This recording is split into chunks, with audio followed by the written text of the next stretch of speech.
Desroches, Europe 1, 6h41. L'heure de retrouver l'invité écho d'Europe 1, bonjour. On parle ce matin avec votre invité Michel Kahn, le président de l'IREF, Fédération des réseaux européens de franchise et de partenariat. Bonjour Michel Kahn. Bonjour Lionel. Merci d'être dans les studios d'Europe 1 ce matin. Votre fédération récompensée hier soir autour d'une grande cérémonie les meilleurs commerces franchisés de France, les plus belles initiatives. Qu'est-ce que vous avez voulu distinguer dans cette cérémonie, dans cette entreprise en quelque sorte ? Eh bien, tout simplement, le concours meilleur franchisé partenaire de France, c'est un concours créé en 87. Donc, c'était la 36e cérémonie, met en lumière, parmi les 2300 réseaux français, les 65 lauréats qui sont des têtes de réseau, des franchiseurs, des coopérateurs, toute forme de commerce organisé indépendant qui savent mettre en lumière les réseaux qui réussissent, les franchisés qui réussissent la partie grâce à leur intégration dans une chaîne. Et qu'est-ce qui est récompensé d'une certaine façon donc à travers cette cérémonie ? Alors, il y a plusieurs catégories. Il y a les jeunes réseaux, des graines qui sont en train de pousser. Je rappelle que McDo, avant d'en avoir 62 000, en a eu un. Ouais, c'est ça. Ils ont commencé avec un seul.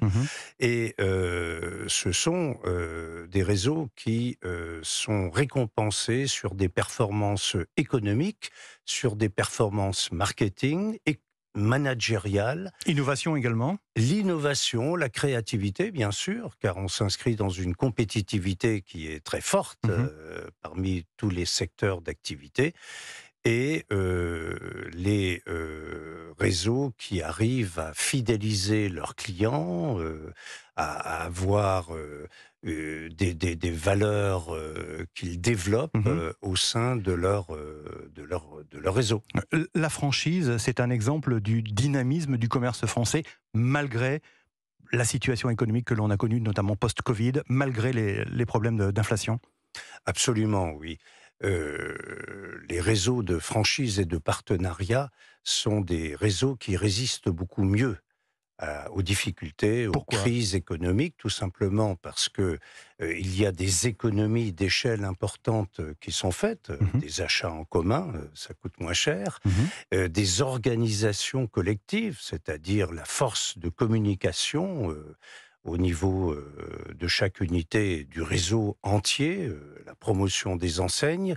C'est aussi la fertilisation croisée, car quand vous avez une centaine de franchisés, par exemple, dans un réseau, si chaque franchisé a une bonne idée tous les 10 ans, ça peut arriver, tous les 10 ans, une bonne idée, ça fait quand même 10 bonnes idées par an. Tout le monde en profite. Et tout le monde en profite, et le savoir-faire se développe, mais le savoir ne pas faire se développe aussi pour éviter les échecs. Quelles sont les grandes enseignes de franchise en France ?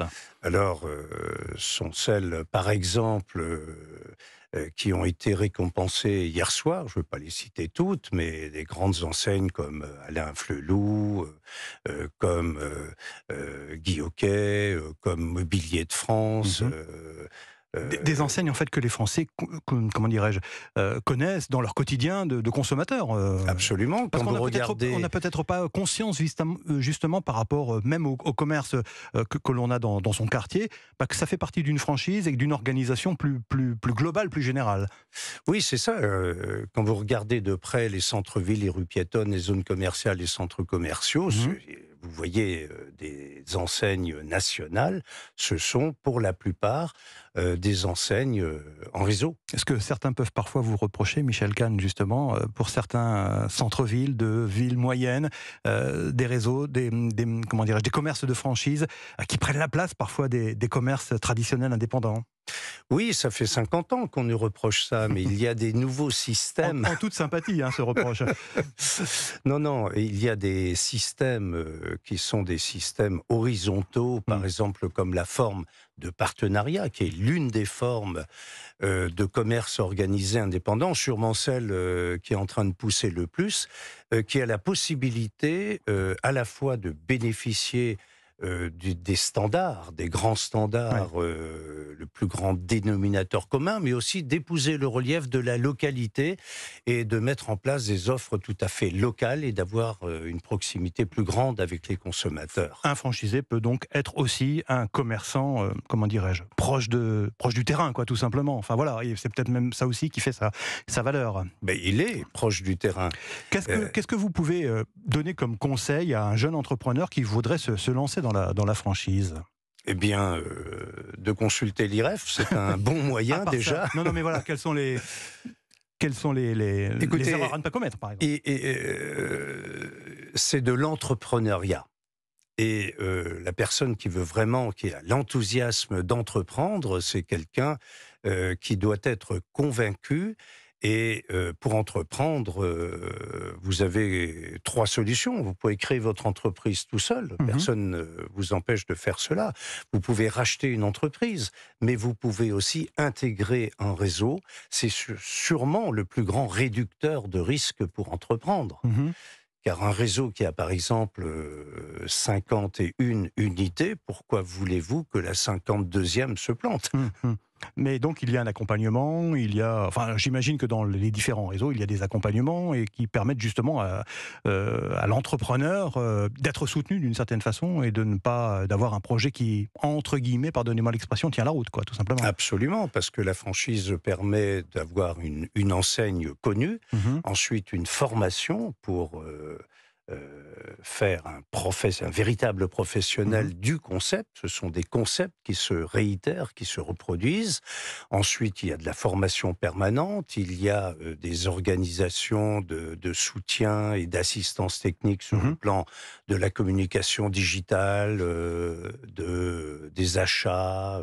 On est vraiment encadré et on a en même temps une liberté d'achat, une liberté aussi de fixer certains prix. Et selon les formes de commerce organisé indépendant, je cite la franchise, mais il y a aussi le partenariat dont on vient de parler, la concession que l'on trouve davantage dans le secteur automobile, etc. C'est important, la franchise en France. Je rappelle quelques chiffres, 85 000 points de vente, 830 000 emplois générés en 2022, c'est considérable. Je vais vous donner les chiffres actualisés. La totalité des réseaux du commerce organisé et du commerce associé, nous avons au niveau de l'IREF, la fédération qui est celle de toutes les formes de commerce organisé indépendant, 2300 réseaux qui représentent 198 000 entreprises affiliées, 1 450 000 emplois et un poids de 220 milliards. Effectivement, un secteur important pour le commerce et plus généralement pour l'économie française. Merci Michel Kahn, président de l'IREF, la Fédération des réseaux européens de franchise et de partenariat. Merci d'avoir été en direct ce matin sur Europe 1.